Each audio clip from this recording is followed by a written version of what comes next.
Selamat datang di podcast Urip Urup. Artinya Assalamualaikum warahmatullahi wabarakatuh. Sobat podcast Urip Urup, Urip Jurnalis, selamat berjumpa. Hari ini Jumat 2 Mei. Ini adalah bertepatan dari Hari Pendidikan Nasional Hadiknas.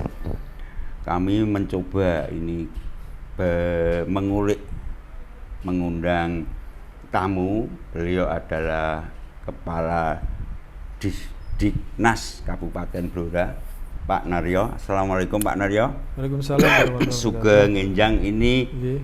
Saya matur nuwun di sela-sela setelah sesaat menggelar upacara besar dalam peringatan Hadiknas ini, panjenengan masih mau untuk menyempatkan waktu sedikit.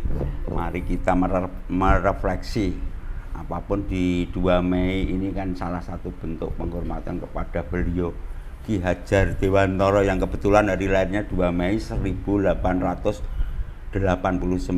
Beliaulah Menteri Pendidikan yang pertama setelah kita merdeka. Pak Naryo, mungkin bisa dijelaskan sedikit dalam rangka untuk refleksi ini beberapa kegiatan yang ada di sekolah di samping mungkin Pemkab secara besar, kira-kira apa Pak Naryo? Nggih, matur nuwun Mas dan tim podcast ya. Iya. Jadi di momen Hadiknas tanggal 2 Mei 2025 tahun Ya. ini nggih, ada beberapa agenda kegiatan. Yang pertama upacara di tingkat kabupaten. Iya. Kemudian di semua satuan pendidikan di Kabupaten Blora. Ini yang sudah kita laksanakan tadi. Kemudian tanggal 23 Mei nanti kalau tidak berubah ya, itu kita ada kegiatan senam anak Indonesia hebat di Kridosono. Di Kridosono. Pesertanya Pak Pesertanya mengundang murid itu sekitar 7.500 anak-anak dari PAUD. tataran PAUD, SD, PAUD ini jenis yang PAUD. PAUD se-Blora berarti ini perwakilan. Target kita 7.500. Ya. Terus kemudian dilanjutkan aksi minum susu bersama. Nah itu cuma ini kemarin kami rasa-rasa nanti kalau memang disetujui ya kami mengundang Pak Menteri rencana tanggal 23 itu. Ada rencana mengundang Pak Menteri. Karena sudah bicara dengan BPPMP, Balai Besar Penjaminan Mutu Pendidikan, nanti memfasilitasi undang Pak Menteri ke Blora di tanggal 2 itu ya. Tapi nanti ini sangat bergantung kesiapan beliau di tanggal itu. Nah kalau nanti ini Mas, kalau nanti memang ini berhasil, kita juga nanti kaitkan kegiatan-kegiatan yang unggulan di sekolah mulai dari SD, SMP, bahkan SMA, SMK nanti. Maksudnya berhasil kalau nanti jadwalnya beliau itu Pak Menteri bisa hadir ke Blora gitu ya. Nanti kita hampirkan juga ke beberapa satuan pendidikan yang punya prestasi lah atau kegiatan apa. Rencana tanggal 23 itu gitu. Tapi tergantung kesiapan Pak Menteri sekali lagi ya. Ya mudah-mudahan. Karena apapun kehadirannya Pak Menteri support kita. Istilahnya pendidikan di Blora ini kan terus berproses untuk menuju mengarah kebaikan, mengarah peningkatan. Yang namanya untuk menuju kebaikan kan proses Pak Naryo ya. Tentu ada celah-celah, masih ada kekurangan, pasti ada yang perlu disempurnakan gitu. Kalau ini Pak Naryo. Terus ini juga satu lagi Mas, tanggal 28 Mei. Mei nanti kita seminar nasional. Ini masih kaitannya Hadiknas. Masih kaitannya Hadiknas. Yes. Nanti seminar nasional itu tanggal 28 Mei ngundang motivator dari UKSW. Siapa Pak Naryo? Pak Eko Suseno. Itu kan sudah sangat terkenal. Seminar nanti rencana mengundang pesertanya dari guru-guru ya. Dan juga nanti pakar AI. AI, Artificial Intelligence. Kita narasumber mungkin dari Kementerian Pusat. Kalau tidak nanti dari BPGP dulu. Istilahnya dulu BPGP, Balai Besar Guru Penggerak. Tapi sekarang menjadi GTK, Balai Besar Guru dan Tenaga Kependidikan. Nanti kemarin sudah siap untuk nanti jadi narasumber. Paling ada 2 itu. Tempatnya rencana kalau tidak di Hotel Azana ya, di pendopo nanti menyesuaikan Oke. karena timeline ini sudah kita siapkan tapi pembicara sudah siap. Ya kembali mudah-mudahan saya juga ikut mendoakan di samping Pak Menteri nanti bisa rawuh ke Blora, terus acara seminar itu ya bisa terlaksana karena memang di era-era sekarang yang namanya era ada EAE itu memang luar biasa bahkan sekarang di dunia jurnalis pun itu ada tuntutan bagaimana menyikapi adanya teknologi itu ada perkembangan yang kayak gitu. Ini mudah-mudahan lah kita merefleksi di Hadiknas tahun ini khususnya di Kabupaten Blora, refleksi ini benar-benar nanti ya semacam pertama pencerahan, terus motivasi yang jelas kan kita harus memahami kitohnya dari nafasnya itu. Kalau ingat Hadiknas Ki Hajar Dewantara itu kan ada ini ya, ing ngarsa sun tulodo ing madya mangun karsa tut Uriandayani, ini kan menarik. Ini di Blora Pak Naryo istilahnya mungkin tidak saya, banyak orang tua atau mungkin masyarakat merasakan lah bahwa di pendidikan yang kaitannya akhlak ya budi pekerti itu kan ini menjadi pemikiran kita semua, masyarakat kita semua, karena apapun yang namanya pendidikan umum itu harus diimbangi dengan pendidikan akhlak yang benar-benar ini dasar. Kebetulan di Blora ini programnya beliau Pak Bupati, Pak Arif Roman kan ada sekolah sisan ngaji ini dalam area untuk istilahnya mengimbangi lah kemajuan teknologi itu. Kalau boleh tahu gimana ya? Di program sekolah sisan ngaji ini kalau nggak salah sudah 1 atau 2 tahun. 1 tahun ini. 2 tahun ya Pak Nana ya. 1 1 tahun. Nah, progresnya kayak apa itu Pak Nana? Iya Mas, kaitannya mungkin sebelum itu kaitannya karakter ini. Kalau kita lihat kan ada hal kebalikan kalau pendidikan zaman dulu ya. Iya. Kalau zaman dulu itu kan murid itu dipusingkan guru. Iya. Ini tugas sering dimarahi. Iya. Nah sekarang ganti guru yang dipusingkan murid sekarang. Karena murid sekarang kan nakalnya bukan ya, eranya kebalik-balik. Iya. Jadi sekarang yang pusing itu justru gurunya karena muridnya nakal. Iya. Makanya itu salah satunya kenapa ada sekolah sisan ngaji, salah satunya itu. Karena pengaruh media yang masif itu, anak gampang terpengaruh, mudah terbawa emosi, nakal dan lain-lain. Karena lingkungan juga mendukung, juga medsos, media sosial sangat juga pengaruh masif. Makanya itu satu dorongan ketika SSN itu dicanangkan dulu kan tanggal 20 Maret tahun 2024. Kalau nggak salah launchingnya SMP 2 itu kita ya. Launchingnya di Pendopo. Di Pendopo. Cuma SMP 2 memulai awal. Oh, yang dia memulai awal. Tapi launching resmi Pak Bupati di sana. Sebelum membahas ke progres, jadi ini kan kalau saya ini pribadi jangan berharap lah kita memponis sekolah anak nakal itu ya di sekolah ala militer yang ada gagasannya di daerah lain lah. Kalau mudah-mudahan dengan terapi SSN ini paling enggak nyuwun sewu lah itu bisa untuk sedikit meredam atau gitu. Progresnya sampai di mana Pak Naya? Progresnya gini, tahap awal kita dulu kan patokannya baru domlak ya, pedoman pelaksanaan. Jadi yang masih bias, masih global. Tapi sudah kita implementasikan sejak Maret 2024. Nah, tahapan kita hari ini itu menyusun buku ajar. Kami harus menyiapkan sekitar 50 jenis buku. Maksudnya rinciannya 50 jenis buku. Buku itu gini. Untuk Islam sendiri kan ada 5 agama yang kita fasilitasi gitu. Agama Islam, Kristen, Katolik, Hindu, Buddha. Nah, untuk Islam sendiri SD itu butuh 6 buku. SMP butuh 3, berarti kan butuh 9. Nah, 9 kali 5 agama kan 45. Ditambah PAUD. PAUD itu sekitar ada 50 jenis buku. Nah ini kemarin kita berdayakan guru-guru kita itu saya paksa untuk nulis. Karena saya yang mentrainer sendiri. Itu di setiap tataran ya, artinya guru PAUD itu yang nulis guru PAUD. Terus nanti TK, SD, itu menulis. SMP. Jadi kita tidak mengambil buku dari luar itu, tapi kita memanfaatkan guru-guru kita. Tapi ini ada tim enggak Pak penyusunan buku? Iya, ada tim. Ya? Timnya ya dari guru-guru yang kami bentuk. Kalau nggak salah kan terakhir ini Pak Bupati pernah membuat statement bahwa guru-guru PAI ya itu juga dilibatkan dalam. Iya.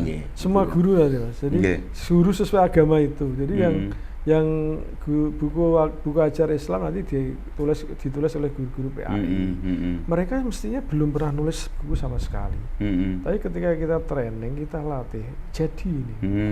Ya memang mungkin tidak bisa bagus banget lah. Tapi kita punya proses editing yang bertahap. Pertama dari penulis itu sendiri, nanti terus diedit silang oleh guru antar guru lain ya. Setelah itu ada satu guru dari pengawas itu yang menguasai agama. Nah terakhir saya yang edit. Jadi saya ngedit dari sisi bahasa. Karena kan saya dulu juga latar belakangnya kan bahasa. Nah, alhamdulillah, nah ini yang sudah selesai untuk agama Islam sampai proses editing. Rencana kami nanti kan kita cetak terbatas. Ini agama Islam di semua tataran ya Pak. SD itu PAUD, sudah ya. SD, SMP. Nanti kita uruskan ISBN-nya juga, International Standard Book Number, itu kita uruskan. Nanti mungkin hanya kita cetak 100 eksemplar masing-masing. Jadi tidak semua murid dapat cetak itu, tapi setelah itu buku itu kita buat e-book nanti. Nah, sehingga siswa, guru itu bisa mendownload gratis. Jadi daerah tidak terbebani. Ini ide menarik artinya. Daerah karena kita nyetak beribu-ribu, kita dananya harus besar sekali. Karena saya tidak mau mikir itu. Sementara offline-nya ini dibikin 500 100 setelah itu hanya 100. Dirancang bahwa itu nanti bisa di e-book. Di e-book ya. Jadi guru, murid, orang tua mau ambil gratis. Nanti kita pasang di web kita. Sehingga tidak membebani sekolah, tidak membebani daerah. Jadi proses kita itu. Terus yang ketiga, agama lain selain ini kan sama, Islam. Semua. Islam kan udah. Terus yang agama lain ini proses karena seperti Hindu, Buddha itu kan gurunya sangat terbatas. Betul. Makanya bertahapannya ditulis 2 orang itu. Saya mau tidak bisa membantu kan. Saya bantunya konten isinya kan tidak bisa. Ya kalau mungkin kalau di persoalan ejaan atau mungkin narasi atau apa bisa. Nah, terus yang kedua, kemarin kita kan buat challenge. Challenge-nya gini. Kepala SMP yang berani membuka kelas tahfidz nanti kami beri bantuan lah. Ternyata dari sekitar 52 SMP itu ada 6 yang buka kelas tahfidz.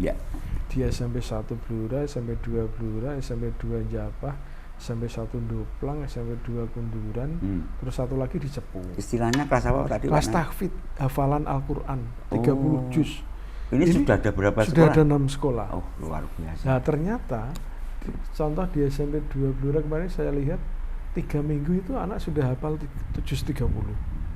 Hari ini di Japah itu ada anak yang sudah hafal 3 juz. Untuk SDM pengajarnya memang sudah mumpuni.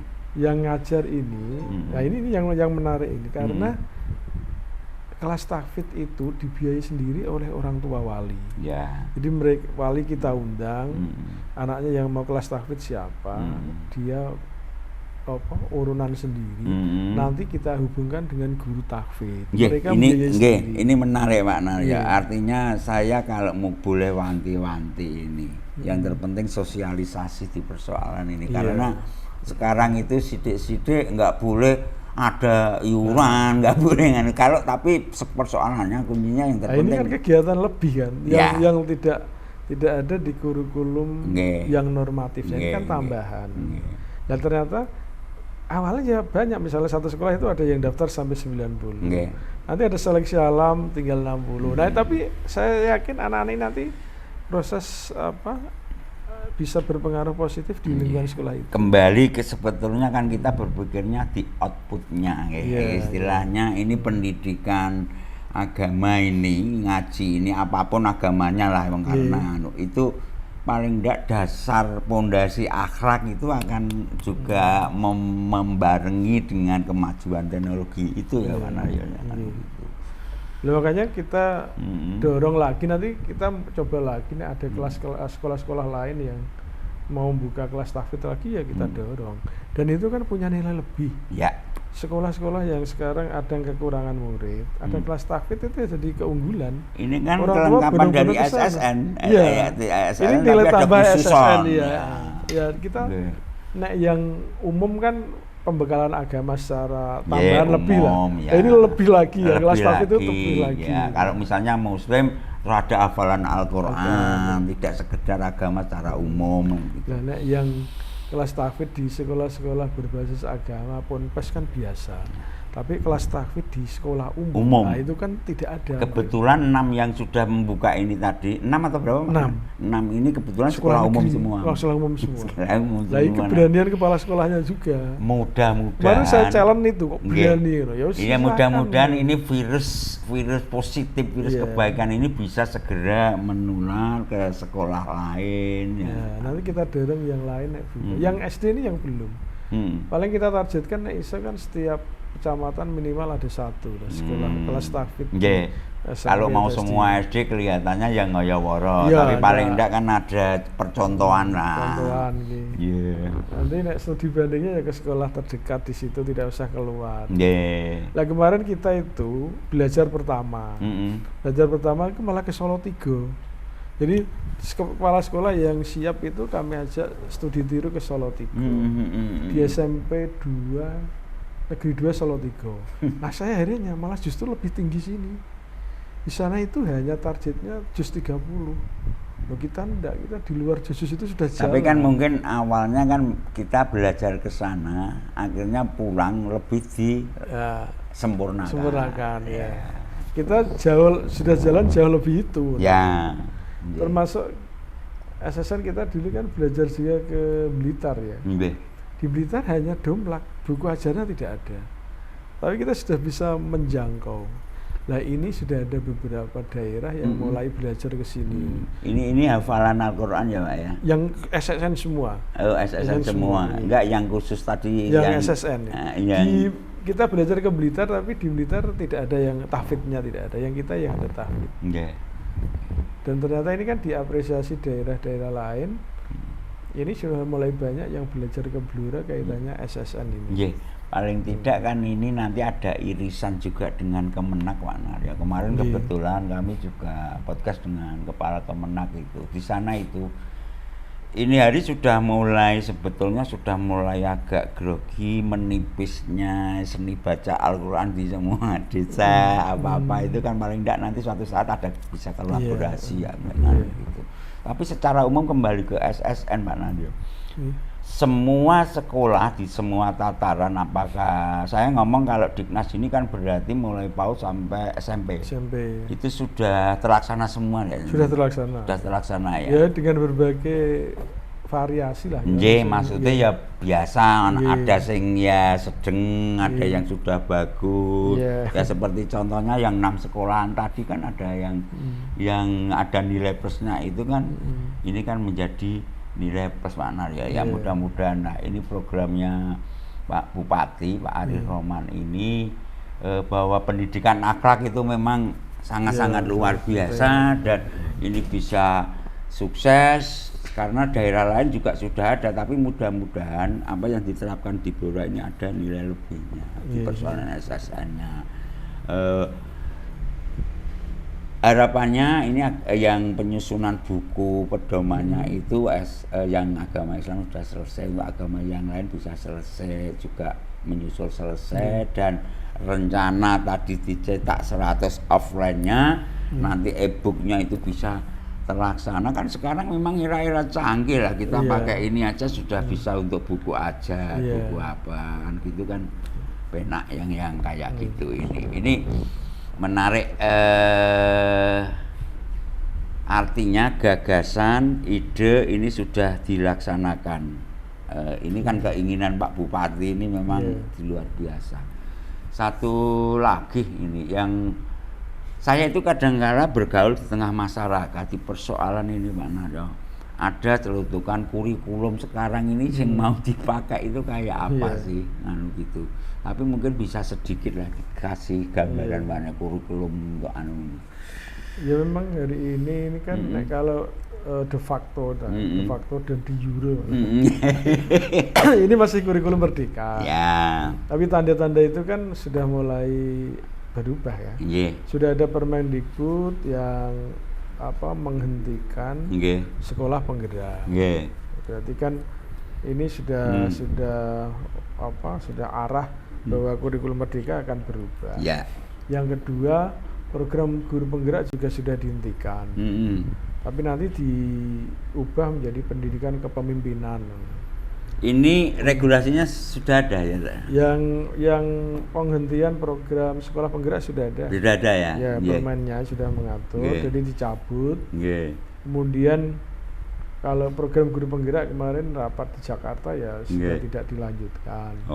Cuma istilah kurikulumnya menjadi apa ini yang sampai hari ini kan belum kita tahu ya. Cuma yang wacana-wacana Pak Menteri kan mulai ada yang deep learning. Deep learning itu kan pendekatan pembelajaran yang mendalam. Jadi membahas sesuatu secara lebih dalam. Nah, di berita namanya ya investigative news lah. Nek di jurnalistik ya. Investigative news. Jadi pembelajaran yang mendalam, yang bermakna. Anak-anak bisa mengalami proses sendiri, bisa mengambil kesimpulan sendiri, menarik masalah, dan itu namanya deep learning. Kemudian juga pengenalan AI dan coding gitu ya kan, ini tuntutan. Tapi kemarin ketika kami rapat di Jakarta di Badan Standar dan Kurikulum, AI dan coding itu bukan mata pelajaran wajib nanti. Arahnya ya. Tapi sebagai mata pelajaran pilihan. Nah, jadi anak diberi kesempatan untuk belajar itu. Nah, implementasinya menjadi seperti apa ya kita tunggu regulasinya. Jadi sampai hari ini ya de jure de facto masih kurikulum merdeka, tapi arahnya mau berubah ini sudah mulai tampak. Di era-era kayak gini memang di daerah itu kadang-kala tuntutan kita sudah wis iso maca tanpa tulisan arahnya kayak apa. Penyusunannya kayak apa. Menjadi kurikulum menjadi apa itu ya kita tunggu nanti. Iya memang. Ini sedikit di luar kurikulum mana ya, akhir-akhir ini beberapa waktu lalu itu ada semacam pelintiran di persoalan Bluro iki jumlah anak tidak sekolah isih akeh ATS, sementara sebetulnya bahwa pemerintah Kabupaten Blora sekiunya itu Disdiknas ini kan sudah luar biasa hasilnya. Dari angka berapa bisa diturunkan berapa, bahkan kalau nggak salah UNICEF sendiri sempat itu membuat statement bahwa program pengentasan anak tidak sekolah di Blora itu berhasil lah, istilahnya berhasil lah. Tapi kalau sampai ke titik zero saya pikir ya itu tidak mungkin. Mungkin bisa digambarkan posisinya, kondisinya, dan terus program-program apa yang kira-kira dilakukan Dignas untuk semakin menekan jumlah anak tidak sekolah Pak Nadi. Angka terakhir kita kan di angka 4.000 ya. 4.000 yang belum tertangani. Jadi justru karena kita punya satu sistem namanya silat itu, kita jadi tahu ATS kita sebesar itu. Tapi angka pertama kan sekitar 7.500 ya. Kita intervensi sampai di angka itu 3.000 sampai 4.000. Tapi ternyata kalau kita ke daerah lain ternyata ya mereka juga banyak juga ya. Dan itu memang tidak mudah. Jadi untuk program kita yang ayo kembali ke sekolah. Itu kendalanya banyak. Tapi sampai sekarang meskipun kendalanya banyak tetap dijalankan. Tetap kita jalankan. Karena yang itu yang mau kita dorong itu kan PKBM. PKBM yang punya pendidikan kesetaraan ya, paket A, B, C. PKBM apa itu, Pak? Pusat Kegiatan Belajar Masyarakat. Nah ini kan yang menangani kejar paket A, paket B, paket C. Nah itu kemarin saya sudah ketemu dengan seluruh PKBM di Blora itu kan ada 36 gitu. Nah bahkan hari ini tadi PKBM Blora itu kita ikutkan upacara tadi, pengelola. selama ini mereka belum pernah kita ajak. Baru kali tahun ini kebetulan bertepatan dengan peringatan Hardiknas. Iya, Hardiknas. Kemarin memang saya ajak. Saya awalnya berbicara ini, Mas. Kenapa rata-rata lama sekolah kita itu sulit untuk menaikkan itu kesulitan. Kemudian saya belajar ke BPS, Biro Pusat Statistik ya. Ternyata yang namanya perhitungan rata-rata lama sekolah itu berdasarkan survei. Yes. Survei, bukan sensus ya. Nah, sensus kan semua ditanya. Survei itu di blok-blok itu. Nah, yang dilihat itu adalah penduduk usia 26 tahun ke atas yang disurvei. Jadi 26 tahun, lah itu persoalan kita di sana. Jadi penduduk itu misalnya dia tidak sekolah ya 0. Dia sekolah sampai SD berarti lama sekolahnya 6 tahun. Nah, seterusnya. Kalau yang jadi responden itu penduduk usia 26, kan bukan usia sekolah. Nah, yang paling tepat itu makanya adalah kita berdayakan PKBM. Karena dia yang ngajari kejar paket A, paket B, paket C yang di rumah-rumah itu. Makanya ini ke depan itu yang mau kita dorong PKBM ini kalau kita mau. Tapi belajar. PKBM nanti endingnya juga bisa mendapatkan ijazah, semua bisa ya? Bisa. Kesetaraan ya. Iya. Nanti ya kejar ijazah paket A, paket B, paket C sama setara dengan ijazah lain. Banyak anggota DPR itu ijazahnya paket C loh ya. Iya. Perangkat desa paket C itu banyak. Makanya ini yang kita dorong lah, itu kita iming-imingi itu. Makanya hari ini tadi PKBM kita minta untuk menjadi peserta. Program ini sebetulnya sudah jenengan jalankan mulai kapan, Pak? Nah, ini kemarin saya baru ketemu. Ya sudah jalan. Tapi kan belum intent ke arah ke sana. Pokoknya dia jalan seperti apa adanya. Nah, kemarin kan saya tunjukkan, ini lo peranmu itu sebetulnya itu besar sekali. Makanya kemarin jenengan silahkan lah nanti kita dorong kalau misalnya butuh anggaran untuk honor guru-guru yang PKBM ya coba kita nanti. Karena PKBM itu juga untuk BOP, Mas. Kayak bos. Jadi yang belajar di PKBM itu juga diberi bantuan oleh pemerintah seperti di sekolah-sekolah formal. Kalau di formal kan namanya BOS, bantuan operasional sekolah. Kalau ini namanya bantuan operasional pendidikan BOP. Terus kalau PKBM ini untuk tempat ruangan untuk proses belajar mengajarnya berapa, Pak? Mereka punya gedung tersendiri. Jadi PKBM itu di samping pendidikan keaksaraan, dia juga yang LKP, LPK itu loh. Yang latihan-latihan keterampilan. Jadi biasanya paketnya itu. Punya PAUD, punya kesetaraan, paket A itu untuk SD, paket B untuk SMP, paket C itu untuk SMA. Setelah itu dia punya LPK. Di latihan-latihan pendidikan keterampilan itu biasanya. Dan dia punya gedung tersendiri yang sangat besar.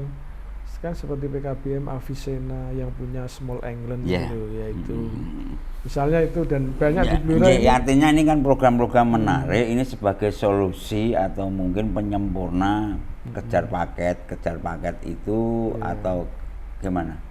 Ya, memang ini kita dorong orang-orang yang tidak sekolah. Kayak tadi kan ATS ya, anak tidak sekolah. Ke PR pertama kan itu. Tapi setelah itu ada yang lebih juga, namanya DTS. Apa itu, Pak? DTS itu dewasa tidak sekolah. Jumlah di Blora banyak? Itu yang kita belum punya belum melakukan pasti pendataan. Jadi dewasa nanti kan usia 26 tahun usia 26 ke atas itu. Yang kategori dewasa tidak sekolah itu, mbah-mbah kita yang tidak sekolah itu kategorinya DTS. Kalau anak tidak sekolah itu kan berarti anak di usia sekolah. Kalau dewasa tidak sekolah. Lah yang tidak sekolah itu banyak. Lah itu yang menjadikan angka rata-rata lama sekolah kita ya masih rendah. Artinya di zaman gini kok masih ada DTS kan luar biasa ya. Ternyata banyak masih. Yang dengan berbagai alasan dulu tidak pernah sekolah, tidak punya akses, orang tuanya tidak peduli, dan akhirnya sampai hari ini tidak pernah sekolah. Jadi itu banyak. Nah itu yang mau kita sasar nanti PKBM. Kalau saya menyarankan nanti suatu saat podcast kita undang teman-teman PKBM. Dengan sangat senang hati dalam artian kan nyambung dengan ini nanti. Sing pakarnya ada. Maksudnya kita punya forum forum PKBM. Artinya itu, tapi insya Allah pasti saya laksanakan. Artinya kami ini di channel podcast ini, urep ini paling enggak kan bisa ada peran paling ora nek pepatah Jawa klungsu-klungsu ning melu udu lah bagaimana mendorong itu mendorong itu kan luar biasa di zaman gini nih saya agak kaget tadi dewasa tidak sekolah ini baru mendengar padahal real di lapangan kan luar banyak, biasa ya Pak banyak. yang kayak gitu-gitu Nah, nanti PKBM itu perannya besar sekali. Oke Pak Narya, mungkin kita akhiri dulu obrolan kita, nanti di lain waktu kita nanti juga akan podcast lagi, tapi kalau boleh ya kita nanti skala prioritas mana-mana yang mendesak perlu ya kayak gitu, artinya berjenjang termasuk PKBM tadi, tentu kami tadi pasti kami akan menjabarkan. Sekali lagi selamat Hari Pendidikan Nasional, itu gelora istilahnya ing ngarsa Suntulodo ing madya mangun karsa tutwuri handayani. Karena apa? Sepakat program sekolah sisan ngaji di Blora itu juga terus ini digelorakan karena apapun pendidikan akhlak ini harus mengimbangi pendidikan umum. Artinya kita harus mencetak generasi penerus itu dia berilmu, terus attitude-nya ya sopan santunnya budi pekerti itu tentu bisa kita raih. Ya memang kondisinya saya sepakat kalau dulu itu murid itu sing disusahke guru, tapi kalau sekarang guru yang disusahke murid. Demikian pemirsa, barangkali ada tutur kata atau mungkin ucapan baik saya maupun narasumber ini Pak Narya ya kepada Disdiknas Kabupaten Blora ada salah. Disdik itu ya. Panas ya. Ya. Ada tutur kata salah, kilap, mohon maaf. Tapi nawa itu bahwa podcast hari ini kembali ke tagline di channel kita Pak Narya. Urip itu harus surupnya, artinya urip harus menyala. Urip ini harus berguna bagi orang lain, bagi lingkungan. Saya pikir selain mungkin tugas pemerintahan Pak Naryo tentulah kalau ini apa yang diemban sebagai penggede yang ada di sana kan itu di pendidikan, tapi barangkali di luar itu secara pribadi secara apa kan pemikiran itu bagaimana kita memajukan ke Blora, masyarakat Blora terutama di bidang pendidikan tentunya. Ini dengan momentum Hari Pendidikan Nasional ini mari istilahnya kita ajak semua stakeholder bahwa karena apa sebetulnya persoalan pendidikan ini kan tidak semata-mata sepenuhnya semua ada di pundaknya di Disdikan mestinya gitu ya Pak Narya ya mungkin atau mungkin sebelum kita tutup ada satu close up dari Pak Narya monggo Pak. Matur nuwun Mas. Jadi tagline Dinas hari ini kan partisipasi semesta, wujudkan pendidikan bermutu untuk semua. Itu menceritakan dua hal penting, bahwa semua warga Indonesia, warga Blora itu berhak memperoleh pendidikan yang bermutu. Yang pertama itu. Yang kedua, pendidikan bermutu itu harus ada partisipasi semesta sesuai tagline tadi. Jadi tidak menjadi beban pemerintah saja, tapi dunia usaha, masyarakat, orang tua itu punya tanggung jawab juga untuk mencapai proses pendidikan bermutu ini. Mudah-mudahan ini jadi pembelajaran kita bersama ya. Ke depan kita terutama di Blora kualitas pendidikan kita juga makin bermutu dan itu bisa dinikmati semua warga Blora. Saya kira itu terima kasih. Terima kasih sekali lagi pemirsa. Demikian, assalamualaikum warahmatullahi wabarakatuh.